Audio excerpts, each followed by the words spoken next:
Ever wonder why some animals look at the world differently than you do? Buffalo eyes aren't round like ours, and their pupils are shaped like a tiny line.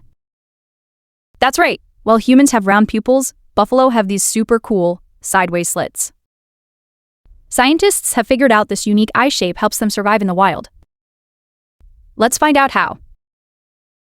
Imagine you're a buffalo munching on grass in a big open field. You need to know if a hungry lion or wolf is sneaking up on you, right?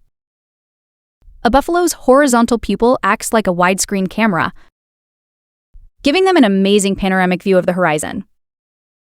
They can see nearly all around them without even moving their heads. This means they can spot predators coming from far away, whether they're on the ground or even swooping from the sky. Plus, these special pupils help them keep their view steady and clear, even when their head bobs up and down while they're eating tasty grass. It's like their eyes are always perfectly aimed at the horizon, making sure they don't miss anything important.